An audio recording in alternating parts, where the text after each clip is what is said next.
Tá aí essa família bonita, né? O Marcelo, a Márcia, as duas filhas, né? A Alice, a Elisa e o genro, o Matheus. Então, nós somos gratos a Deus por essa família, né? Eles, quando passaram por Viçosa, né? Não sei se ainda eles deixaram Viçosa, porque tem uma ligação muito grande conosco aqui, é uma alegria muito grande, eles estão sempre aqui por causa da Alice, está aqui estudando, né? Mas a Márcia, quando passou por aqui, ela trabalhou como obreira da igreja no departamento infantil, né?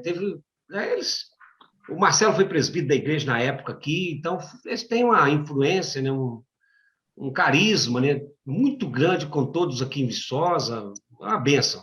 E a Márcia, ela pode falar direitinho, mas eu sei que ela trabalha com a casa editora Cultura Cristã, né? Da nossa igreja, com relação à revista acho que do departamento infantil.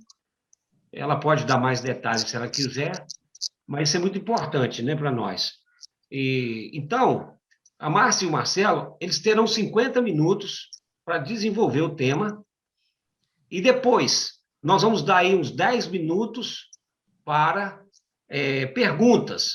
E a nossa orientação, para a questão do tempo e ganharmos tempo, é que você, né, à medida que a Márcia e o Marcelo vão desenvolvendo o tema, se você tem alguma pergunta, você coloca essa pergunta no chat. Aí o Maurício vai reunir essas perguntas e, no final, ele vai fazer-las ao Marcelo e Márcia. Então, nós vamos fazer uma oração e pedir a Deus, né, que abençoe esse momento. Nosso Pai, nós te agradecemos muito por esta noite. Mais uma vez, podemos nos encontrar nessa plataforma para ouvirmos esse tema tão relevante. Tempo com Deus, né? Vida devocional em família. Como precisamos disso hoje? E eu peço que o Senhor abençoe o Marcelo e abençoe a Márcia, que eles possam, Deus, falar mesmo aquilo que nós precisamos ouvir. Possam falar com a autoridade do Espírito e que eles tenham a graça do Senhor para transmitir aquilo que precisamos. E também abençoa, Senhor, todos que estão aqui, todas as famílias, e que o Senhor possa estar presente na vida de cada um de nós. Nós oramos, ó Deus, em Cristo Jesus. Amém. Marcelo e Márcia, sejam bem-vindos. A palavra está com vocês.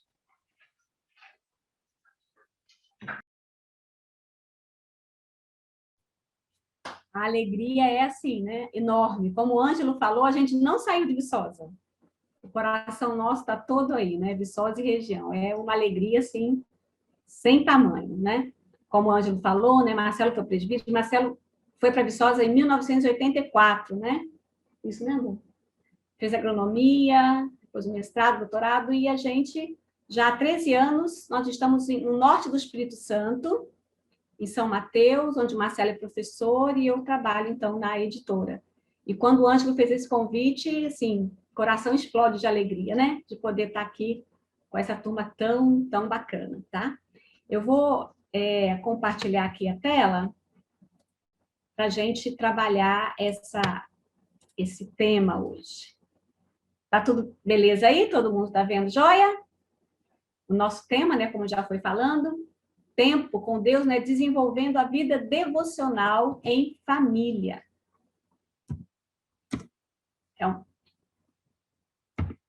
É um barato, né, gente? A gente testou tudinho antes, não foi? Deu errado aqui. Deixa eu pegar aqui. Ok. Isso. Não.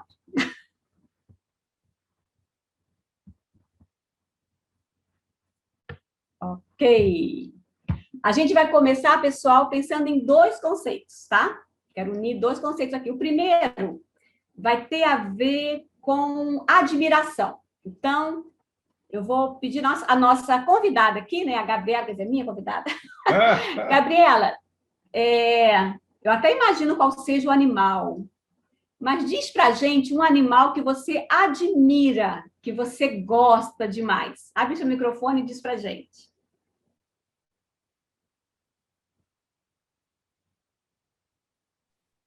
Um animal que eu admiro? Uhum. A águia. Eu imaginei. E por que você admira a águia? Olha, pela visão, né, que ela tem, uma visão aguçada, apurada, né, que vê os inimigos de longe. Eu acho interessante que ela não precisa se rebaixar à altura do inimigo para ela vê-lo, né, e calcular como vai alcançar, como vai caçar, né? E outra característica interessante é o fato dela, quando chegou ali no tempo dos filhotes voarem, né? Da mamãe desfazer ali o ninho para empurrar esses filhotes, né? Para alcançar voo, para ter a liberdade deles. São duas características que me abençoam, assim, que me impressionam. Joia! Outra pessoa muito querida não é Papai Noel, mas é o Bené. Bené, diz pra gente um animal que você admira. Oi, Márcia. Boa noite a todos. Um animal que eu admiro muito é o cavalo. Por quê, Bené? O cavalo, por causa da beleza do cavalo, por causa da força física dele, pela capacidade que ele tem de ser adestrado, tanto para o trabalho quanto para o esporte. É um animal de alta performance e, para mim, é um animal muito bonito, que eu gosto muito, é o cavalo. Beleza. Eu vou contar para vocês um animal que eu admiro. E eu estou ali pertinho da Gabi. Pássaros. Ó, tem até uma águia aí. Não foi proposital isso. E eu tenho aprendido a admirar os pássaros por causa do Marcelo. Lá na nossa casa, a gente tem os comedouros. É muito legal a gente ficar admirando. E as cores, nem todos esses a gente tem em casa, né? Mas é tão interessante. E o mais interessante também é que é óbvio que os animais não se admiram entre eles. Só a gente que admira animal. Entre eles não tem. Uma mamãe águia não vai falar assim, nossa, aquela mamãe águia ali desfez o ninho, vou fazer igual a ela. Nossa, como ela fez bacana. Um cavalo que deu o maior salto, vai ficar, no, né? Que massa. Não existe admiração. Somente nós temos essa capacidade. Porque nós fomos feitos à imagem e semelhança de Deus. Quando Deus nos criou, ele colocou em nós a capacidade de admirar, de vislumbrar e de adorar. Além disso, ele também nos deu a capacidade, e ele é que dá, por ter nos feito a sua imagem e semelhança, de sentirmos e de planejarmos. Nós sentimos e planejamos porque fomos feitos à imagem e semelhança de Deus. Então, o conceito número 1, vamos guardar aí, ó. Somos naturalmente adoradores. Como a gente vislumbra, como a gente admira, então nós adoramos. Somente o ser humano criado por Deus pode adorar. Primeiro conceito, deixa aí na caixolinha. Vamos para o segundo. Deixa eu ver aqui uma outra pessoa. Maurício, o que essa ilustração traz para você? O que ela mostra? Eu acho que ela mostra a gente dividido, né? Entre os nossos sentimentos e a nossa razão, nosso cérebro, nosso raciocínio, nossos sentimentos. Isso. Seria assim, a nossa razão e emoção, né? Se a gente pensar em casal, geralmente, estou falando assim, né? No geral, quem seria o coração, Maurício? Olha, no geral, assim, socialmente falando. A mulher. A mulher, né? E a razão, né? O cérebro, o homem. E a gente tem aquela ideia, né? Que o coração é terra de ninguém, que o coração ninguém pode domar, né? Ninguém consegue porque, né? A razão, como é que é? O coração tem razão, que a própria razão desconhece. Mas será que é isso mesmo? Vamos ver isso na Bíblia, gente. Eu já coloquei aqui os versículos para a gente poder acompanhar, tá certo? Em Deuteronômio, a gente vê isso aqui, ó. E agora, ó Israel, que é que o Senhor, seu Deus, pede a você? Senão que tema o Senhor, seu Deus, que ande em todos os seus caminhos e que o ame e que sirva ao seu Deus de todo o seu coração, de toda a sua alma, e que obedeça aos seus mandamentos e aos decretos do Senhor, que hoje lhe dou para o seu próprio bem. Esse é o mandamento. E ele fala, amar de todo o coração. Até aí é tranquilo, né, gente? Porque a gente associa amor ao coração, né? Quando eu vi o tio João aqui, eu logo fiz, né, tio? Fiz aqui um coraçãozinho, porque o amor está ligado ao coração. Mas tem outros versículos que também falam do coração, uma outra perspectiva. Olha o que fala, por exemplo, o texto de Provérbios 16:1. Olha aqui, o coração do homem pode fazer planos, muito conhecido nosso, né? Mas a resposta certa vem dos lábios do Senhor. Engraçado que se a gente fosse pensar assim, o coração fazer plano, eu acho que a gente associaria mais o quê? Qual seria? Não seria o coração, né? Seria isso com... O pessoal está fazendo assim já com... A mente, né? A mente. A gente associa mais aqui, o pessoal está fazendo a mímica, né? Então, a gente pensa assim, a mente que faz plano, mas a Bíblia fala coração. Um outro versículo também... Gente, emperrou de novo aqui. Clica na figura. Deixa eu tentar aqui. Opa, boa. Olha aqui, também Provérbios. O coração sábio procura o conhecimento, mas a boca dos insensatos se apacenta de estultícia. Vamos só à primeira parte. Coração buscar conhecimento? Não é estranho isso? Na nossa cabeça, quem busca conhecimento é o cérebro. Coração não. Coração seria buscar sentimentos, saudade, amor, essas coisas assim. Mas a palavra de Deus está deixando de outro jeito. Jesus também fala lá em Mateus 15:19. Do coração saem os maus pensamentos. Olha que diferente.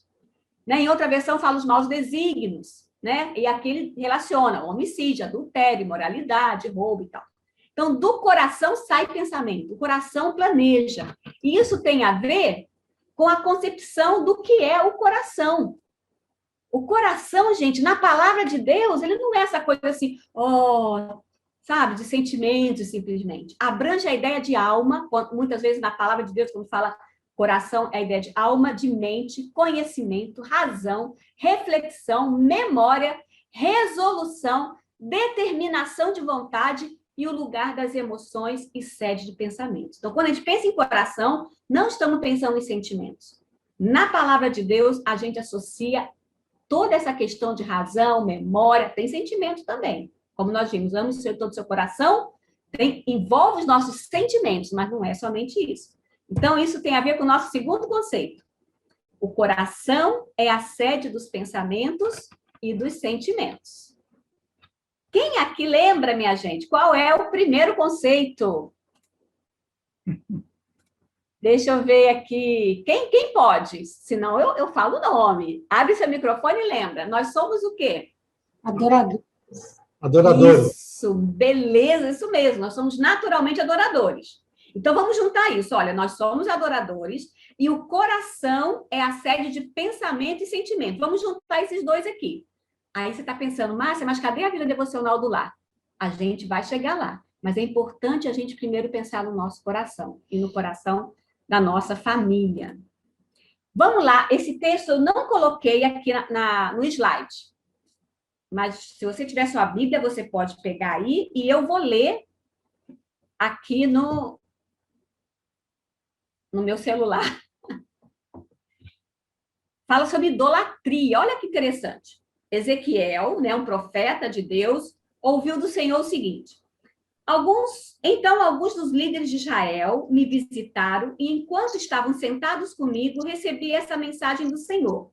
Filho do homem, esses homens levantaram ídolos em seu coração e seguem coisas que os farão cair em pecado. Por que eu ouviria o pedido deles? Por isso, diga-lhes: assim diz o Senhor soberano, o povo de Israel levanta ídolos em seu coração e cai em pecado. E depois vai consultar um profeta. Portanto, eu, o Senhor, lhes darei o tipo de resposta que sua grande idolatria merece. Farei isso para conquistar o coração de todo o meu povo, que se afastou de mim para seguir ídolos. Portanto, diga ao povo de Israel, assim diz o Senhor soberano, arrependam-se e afastem-se dos seus ídolos. Parem de cometer pecados detestáveis, porque eu, o Senhor, responderei a todos, tanto israelitas como estrangeiros, que se afastam de mim. levantam ídolos em seu coração e, desse modo, caem em pecado e depois procuram um profeta para me consultar. Em linhas gerais, minha gente, o que está falando aqui é sobre essa expressão, ídolo de coração. Lembra dos dois conceitos. Somos naturalmente adoradores. A gente sempre adora. Não adorar a Deus não quer dizer que eu não vou deixar de adorar, nós vamos ver. E o coração, que é essa sede, né, dos nossos sentimentos. E uma coisa interessante é que idolatria, só para te lembrar uma coisa, idolatria é amor às coisas criadas. Quando a gente adora o Criador, ama o Criador, isso é adoração. Mas se é algo que ele criou, que por mais lindo e belo que seja, se substitui a minha afeição ao que deveria ser de Deus, é idolatria. E a Bíblia é clara quando fala que a idolatria é abominável, ela é insuportável, ela é repulsiva e ela é interna. Paulo fala isso aos Colossenses. A idolatria está no coração. Vocês perceberam que o profeta ele recebeu ali um grupo de pessoas que iam fazer uma consulta para ele. E Deus falou, fala com esse pessoal. Eles estão levantando ídolos. E é interessante que o povo estava no exílio, estava longe de casa. E naquela região que eles estavam, as pessoas adoravam vários ídolos. E ele fala, não estou falando desses ídolos aí, essas estátuas, não. Eu estou falando do ídolo dentro do coração. Quando a gente coloca, olha como Calvino fala, uma fábrica de ídolos. Por quê? Porque o ídolo do coração é tudo aquilo que eu adoro por acreditar que encontro nisso a satisfação para os meus desejos mais profundos.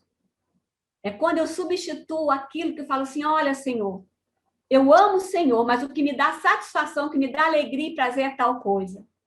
Seja um descanso, às vezes a gente prima isso mais do que um tempo com Deus, seja o meu emprego, a segurança, não. Se eu tiver segurança no emprego ali, carteira assinada, 13º e tal, aí eu estou seguro. Claro que isso é bom, mas isso não pode ser a nossa satisfação, o nosso maior desejo.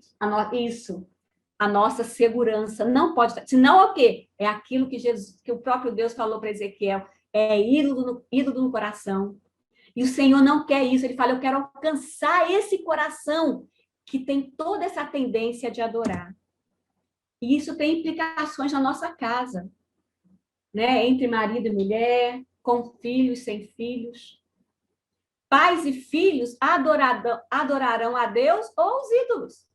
Porque não adorar a Deus não quer dizer que eu vou deixar de adorar. Eu sempre vou adorar. Só que eu posso adorar aquele que merece toda a adoração. Ou adorar aquilo onde eu deposito a minha confiança. E você fica pensando, Márcia, mas e aí? Como que eu faço para o meu lar eu não alimentar esses ídolos?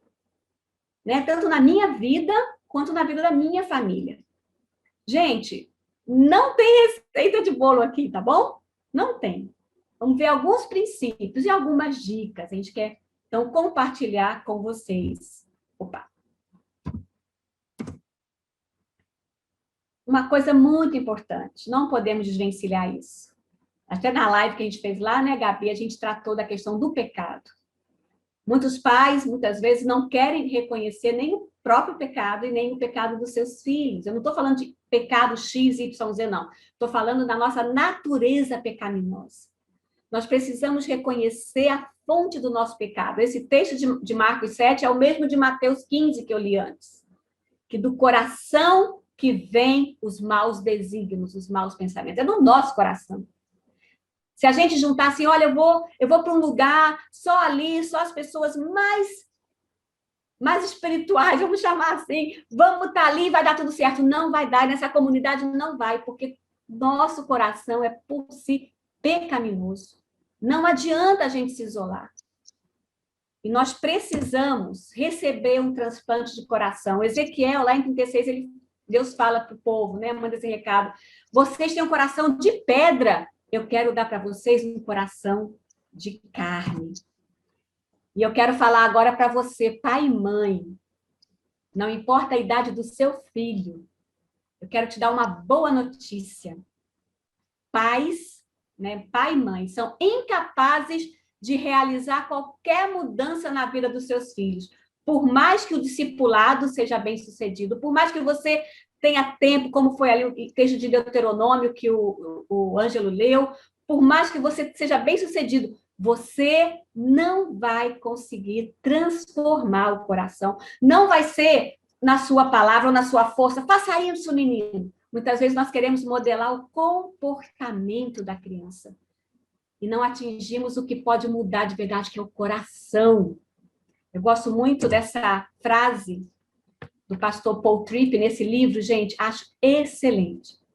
Ele diz assim: ciente de que a mudança em seus filhos é um fardo que você jamais seria capaz de carregar, Deus levou esse fardo em seu lugar quando enviou o seu filho para ser o autor e transformador, autor da transformação pessoal duradoura. O fardo que resultou na sua morte nos liberta como pais e traz nova vida aos nossos filhos. Essas são boas novas de fato. Nós somos incapazes, mas o Senhor pode transformar a vida dos nossos filhos para a glória dele. Nós somos o canal, nós somos o instrumento, mas quem transforma é o Senhor. Por isso, eu, mãe, pai, nós precisamos ter esse coração voltado primeiro para o Senhor, reconhecer essa questão. Só uma observação, meu amor. Diga, amor. Fazer uma observação. A gente está falando dos pais para os filhos, né? Nem nos corações dos pais. Nem no nosso relacionamento, né? Eu não posso transformar o seu coração. Isso. E você não pode transformar o meu coração. E nem eu posso transformar o meu coração. Isso. Né? Porque toda mudança, na verdade, é um transplante de coração. Né? Na verdade, a conversão é mais do que uma adesão à igreja, é uma transformação de coração.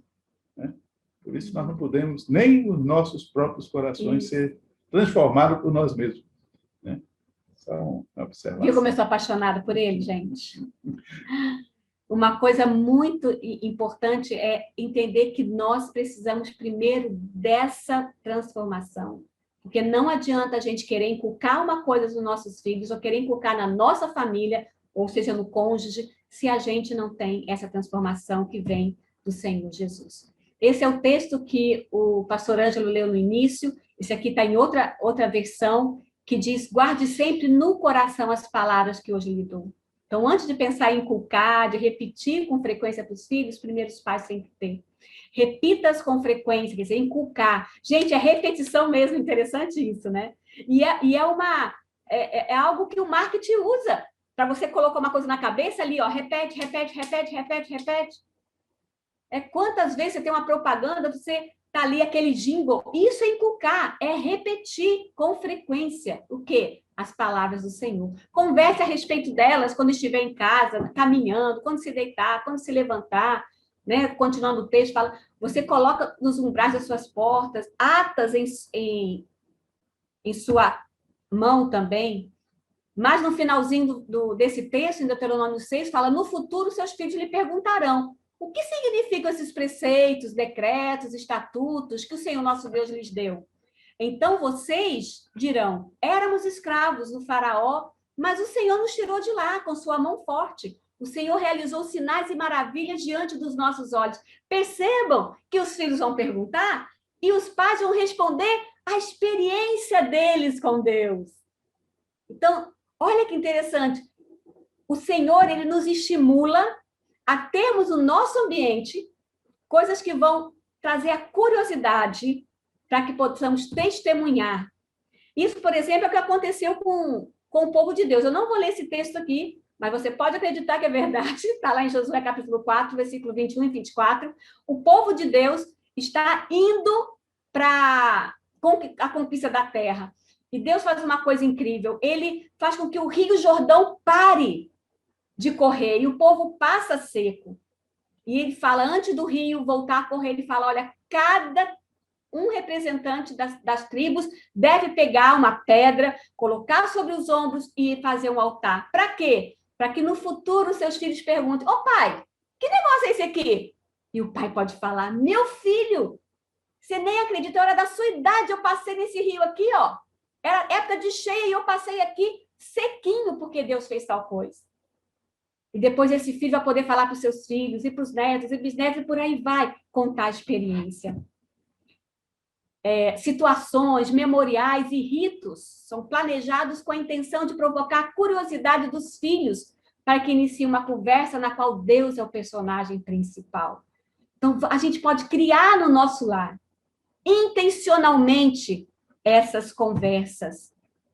Porque, gente, se nós não formos diligentes e obedientes, olha que terrível. Eu vou pedir...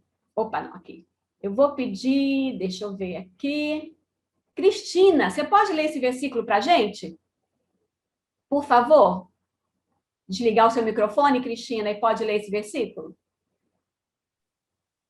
Toda aquela geração também morreu e foi reunida aos seus pais. E depois dela se levantou uma nova geração, e não conhecia o Senhor, nem as obras que ele havia feito por Israel. Gente, olha que interessante. Pouco tempo depois, ou seja, depois que Josué, aquele que viu toda aquela questão daquele altar, né, que presenciou a queda dos muros de Jericó, tantas coisas, depois que ele morreu e a geração dele, uma outra geração se levantou e não conhecia o Senhor. Por quê? Porque os pais foram omissos. Olha essa pesquisa, gente, feita nos Estados Unidos, mas que hoje já é uma realidade também para nós aqui. Entre 60% a 90% das crianças cristãs de hoje vão abandonar a fé após se formarem no ensino médio. Talvez para a gente um pouquinho depois, talvez na universidade. Olha a porcentagem, gente. É mais da metade, pode ser quase a totalidade. Se os pais não estiverem realmente ali focados, intencionalmente focados, para levar a palavra do Senhor ao coração dos seus filhos. E aí a gente fala dessa palavrinha aqui, que eu brinco, que parece uma palavra naftalina, né? Naftalina você coloca em coisa velha, né? E culto doméstico, hoje em dia, quando você fala, a pessoa fala, hã? O que é isso? Hã? Culto doméstico? Será que o culto doméstico é algo opcional na vida do cristão? Será que eu posso, né, com o meu cônjuge ou com meus filhos, simplesmente não ter um tempo separado para isso? Coloque isso na sua cabeça. Algumas pessoas me perguntam, Márcia, mas como é um culto doméstico? Gente, é algo simples, isso aqui não é uma fórmula. O importante é você ter um tempo com a sua família reservado. Para quê? Para poder orar. Você pode usar música. A gente não tinha o hábito de cantar no momento de devocional com as meninas, que hoje tem 28, outra 21. Mas quando eram pequenas, a gente não tinha. Mas música era direto lá em casa. Então, ter um momento de oração, de edificação, tá aqui algumas dicas, depois eu vou fazer, já tem um PDF, viu, pastor Ângelo? Eu vou mandar, e depois, não sei como, pode distribuir para o pessoal. Então, vai ter todas essas dicas. Bíblia para bebê, ou Bíblia descoberta, muito joia para criança, para adolescente, devocionais, olha aqui, propaganda da Ultimato, né? O Caminho de Stanley Jones, ou então do Packer, né? Nós temos materiais para usarmos com as nossas famílias. Então, eu oro, eu adoro ao Senhor, tenho edificação, e posso depois perguntar, e aí? O que isso é na prática? Eu vou lá e leio. Salmo 13, por exemplo, que fala que, Senhor, cadê? O Senhor não aparece. E no final ele fala, olha, mas cantarei ao Senhor porque Ele me tem feito muito bem. Ou seja, como é isso para a nossa vida hoje? Como é que é, mesmo em meio do caos, a gente poder glorificar a Deus? Traz para hoje, numa conversa gostosa. E depois você pode fixar. Quem tem criança pequena, deixa aqui essa dica desse livro antigo, mas muito bacana. 101 ideias do culto doméstico. Coisas, até brincadeiras que você pode fazer com crianças para fixar aquela verdade. Você também pode ter memoriais em casa, coisas que chamem a atenção. Né? Nós não estamos na nossa casa, mas se não podia mostrar para vocês, a gente tem, eu copiei essa ideia, não é minha, que é você ter uma prateleira, sei lá, o que você quiser, algum lugar na sua casa, um cantinho, um cantinho, para você colocar coisas que lembrem da sua fé. Da história sua. Isso, da história. Lá em casa a gente tem, por exemplo, uma bolsinha que a nossa filha pequena ganhou da Índia. Uma amiga nossa que foi para a Índia, missionária, para lembrar o desejo que ela teve quando era criança de ir para a Índia. Ela não tem mais esse desejo. Mas a gente sempre coloca, olha, mas onde você for, você precisa ser uma missionária. Tem também alguns lugares que nós passamos, que o Senhor se mostrou assim, tão presente, em meio de angústia, o Senhor nos deu vitória. Então, lá tem coisas que você olha, olha só que bênção. Gozada que a gente tende a esquecer as coisas. Uhum. E a importância de ter esses memoriais físicos, né? É lembrar do nosso passado, né? Lembrar da presença de Deus, né? E não só a gente, né? Mas toda a família lembra junto. E os visitantes também, né? Muitas vezes os visitantes perguntam, o que é isso aqui, né? Uhum, já aconteceu com a gente, né? Uma das nossas coisas que nós temos é uma estatuazinha que é uma família orando. Aí o Marcelo uma vez levou um ex-aluno dele lá em casa, a gente almoçou, nós oramos antes. Aí depois, quando estava saindo, ele viu a estatuazinha e falou assim, igual nós fizemos, né? A gente orou e aquela família também estava orando na refeição. Então, tenham coisas em casa que mostrem, né, como a Marcelo falou, que lembre, porque nós somos tendenciosos a esquecer. Livros que vocês podem ler, a galera aí, né, tão pertinho do Ultimato, vamos ver isso. Coisas devocionais, outros livros, sites, tem muitos textos que vocês podem debater, filmes.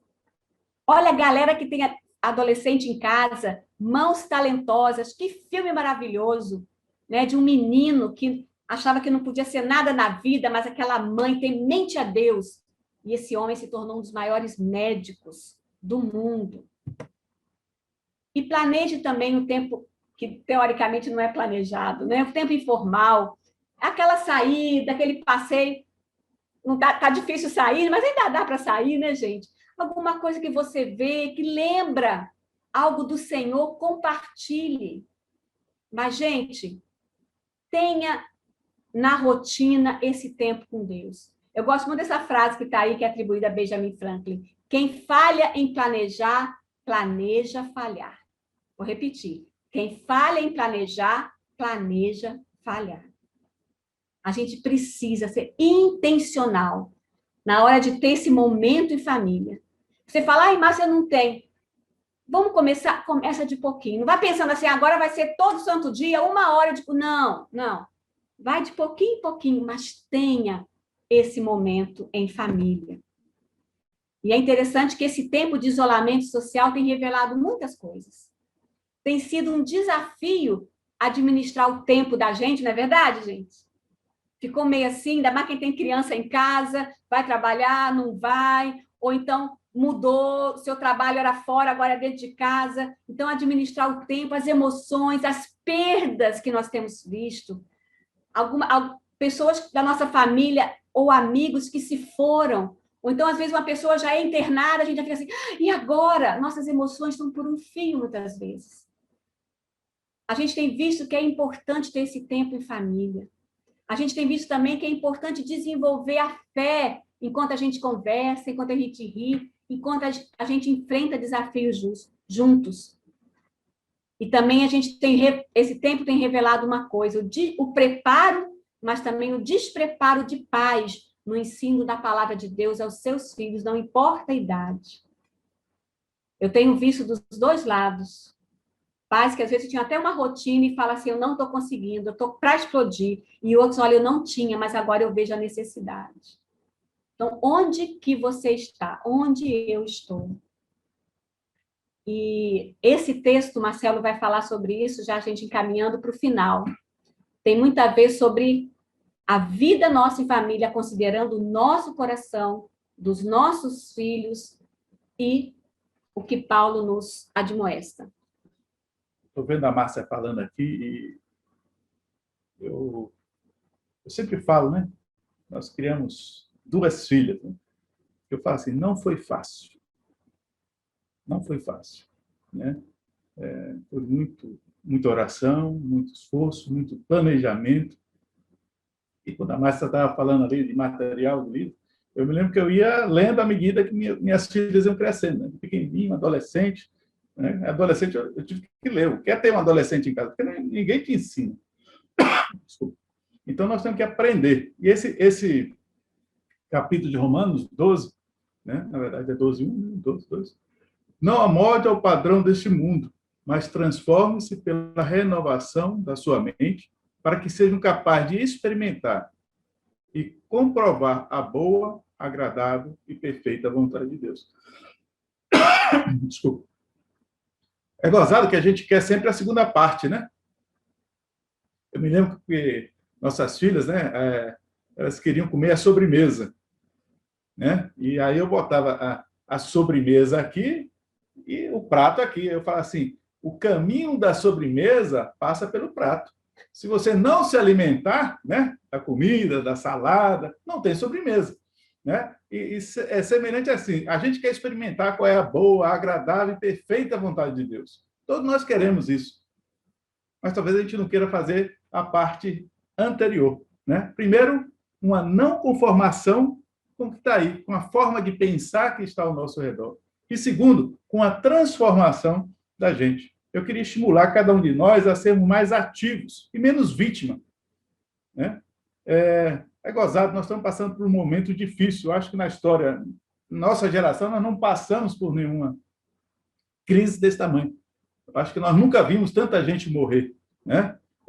Nós já tivemos a gripe espanhola no Brasil, que foi uma coisa semelhante, né? Lá no primeiro mundo já teve guerras e mais guerras, onde essas experiências se repetiu de várias formas, mas nós nunca tivemos, né? E é gozado assim, se a gente não pode mudar o que está lá fora, mas a gente pode mudar o que está aqui dentro. Então, aí a gente, nesse momento de tanta dor, tanto sofrimento, tanta incerteza, ou nosso coração vai pensar igual todo mundo, ou seja, a maioria está pensando, medo de sair de casa, medo de fazer uma visita, né? Medo de ir na igreja, medo de tudo, angústia, ou a gente pode tomar uma atitude positiva. Eu não posso mudar a realidade, né? Nós não podemos mudar, a gente não sabe quando esse momento de pandemia vai passar. Eu tinha imaginado que era esse ano, né? Até eu dou aula dessa área, eu falo assim, gente, rapidinho o pessoal faz. Na verdade, descobriram a solução, né? A vacina, mas só que até produzir para tanta gente, olha como está demorando. Então, o tempo se demorou. E aí eu queria falar 3 coisas a respeito dessa mudança, né? O que é que a gente pode fazer? O que é que a gente pode... não posso mudar o que está lá fora, mas eu posso mudar o que está lá dentro da minha casa, porque tem sob o meu controle. Eu não posso mudar as notícias, mas eu posso mudar a forma como eu encaro as notícias. E aí eu queria colocar 3 coisas que a gente tem feito. Primeiro, criar uma rotina, né? A Márcia falou, muita gente, por falta da rotina, se desorientou, né? Até final de semana, muitas vezes, hoje é sexta, né? Hoje é sábado. Essa falta de rotina de sair, levantar, trabalhar, voltar, né? As pessoas ficaram meio perdidas. Então, é criar uma rotina. Nós precisamos de rotina, né? No meu dia a dia, eu acordo como se fosse trabalhar fora de casa todo dia, né? Acordo, faço basicamente as mesmas coisas de sempre, né? Troco, boto desodorante, perfume, penteio o cabelo, faço a barba, né? Hein, Belé? Faço a barba. É como se fosse trabalhar. Só que eu não vou sair, né? E é gozado que dentro dessa rotina, a gente tem que colocar aquilo que é essencial, que nós acabamos de falar aqui, né? Que é um período de devocional. Então, é importante, e aí por isso que não existe uma receita de bolo, né? Tem gente que tem criança pequena, tem gente que não tem criança, tem gente que não é casado, tem gente que os filhos já foram embora, igual nós fomos, nossos filhos já estão morando fora, mas é importante dizer assim, qual é o momento que eu vou separar para ter uma devocional? No meu caso, especificamente, a Márcia também, né? Eu cheguei à conclusão que se eu não fizer de manhã cedo, eu não faço mais. Então, a minha rotina clássica, né? Nem todo dia eu consigo, é lógico, eu não sou perfeito, né? Meu, porque a própria dinâmica da vida. Mas minha rotina clássica é acordar cedo, o mais cedo possível, né? Tomar o café, fazer uma devocional e fazer minha caminhada, né? Eu falo assim, eu tenho que cuidar do meu corpo, né? Da minha alma e do meu espírito. Então, essa rotina de manhã cedo é essencial para mim, né? Agora, cada um cria, mas é importante que a gente... E isso, gente, igual a Márcia falou, é com o coração, é pensar e planejar, né? Se a gente não planejar, né? A gente está planejando e falhar. Aí você vai dizer, eu não tenho tempo. E eu conheço algumas pessoas que são aposentadas e falam assim, eu não tive tempo de fazer. Eu fico assim, poxa, o que você fez 24 horas que não teve tempo de fazer uma leitura bíblica? Né? Outra coisa, E esse é o grande desafio, né? Apesar de nós passamos vários momentos, né, de reclusão, né? Igrejas fechadas, igreja com participação limitada, né? Ainda estamos nessa fase, né? Transmissão por live, igual nós estamos fazendo aqui. Então, é manter o vínculo com a igreja. O pessoal já está preocupando, que fala assim, mais de 50% das pessoas, olha, nós estamos 1 ano e meio, basicamente, 1 ano e meio sem frequentar regularmente a igreja, isso muda nossos hábitos. Né? Já criamos outro, tanto que nós estamos aqui fazendo a live. Talvez se a gente fosse fazer isso antes da pandemia, a gente não conseguisse, porque a gente não tinha o hábito de fazer lives. Hoje já temos, fica mais fácil. Né? Ao mesmo tempo, a gente tem que usar para manter vínculo com a igreja. Como é que faz isso? Assistindo às lives, né? Participando, criando momentos devocionais em família. A internet caiu. A internet caiu, não vai dar para assistir o culto, não. Ô, gente, a internet caiu, vamos sentar aqui a família, vamos ler um texto, vamos fazer uma oração. Olha só, se você não tiver isso planejado, isso não acontece naturalmente. Né? Essas coisas é igual acordar cedo. Né? Não acontece naturalmente, você tem que se esforçar, você tem que planejar.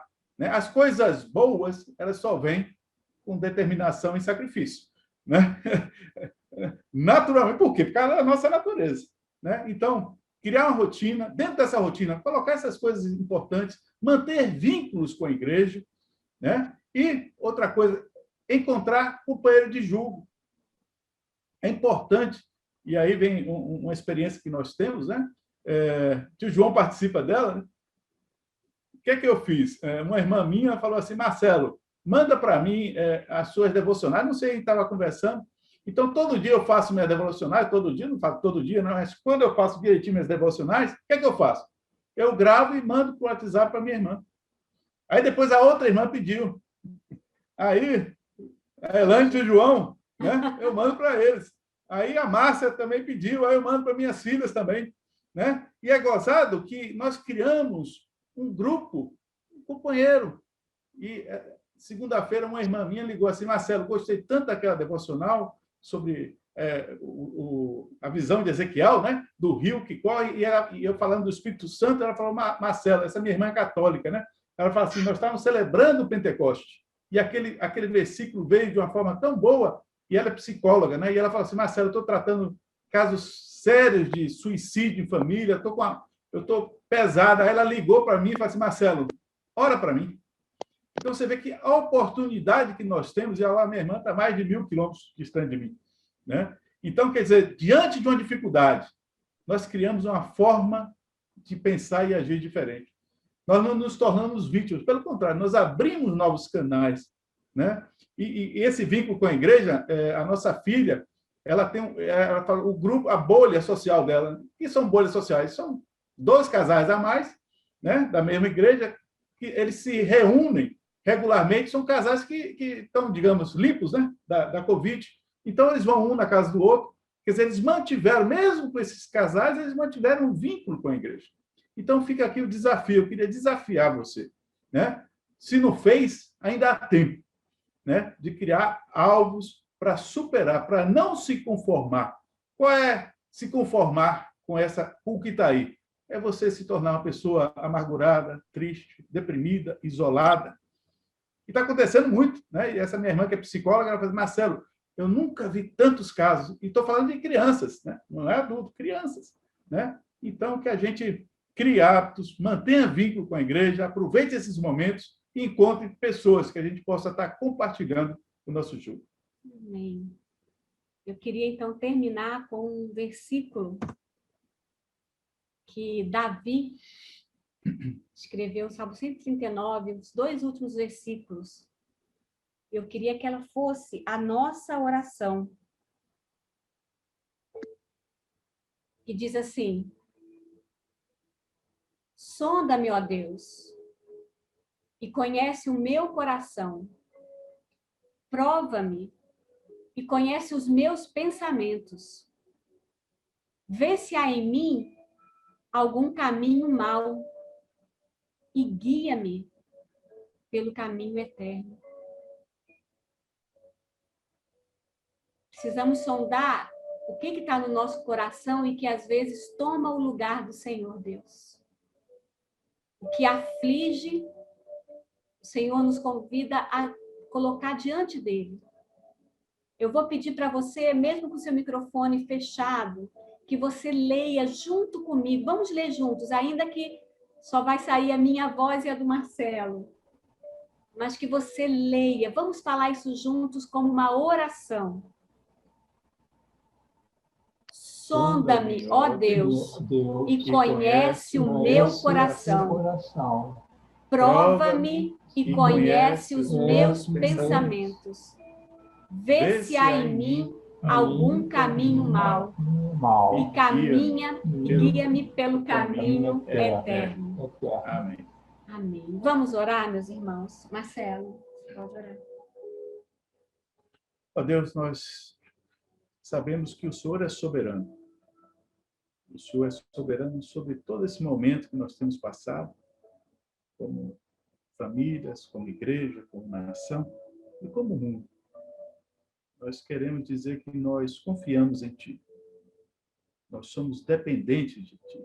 Nós somos carentes de Ti. Abençoa cada lar aqui representado, em cada situação específica. Que o Senhor possa estar aplicando o que aprendemos hoje em nossos corações. Dá-nos um coração inconformado com o mal e formado de acordo com a Tua vontade. Dá-nos criatividade, dá-nos sede da Tua palavra, dá-nos determinação, constância. Ó Pai, que possamos, depois de vencer esses dias maus, dar glórias a Deus e dizermos juntos, nós vencemos, porque o Senhor estava conosco. Assim como o Senhor atravessou o Jordão, assim como o Senhor levou o povo do Egito, assim como o Senhor curou e salvou diversas enfermidades e necessidades. Atua em cada coração presente aqui. Faz essa transformação do coração. Tira de nós um coração idólatra e dá um coração de adorador a Ti. Nos abençoa, nos guarda durante o restante desse dia e durante essa semana. Em nome de Jesus. Amém. Amém. Pastor Ângelo. Ô,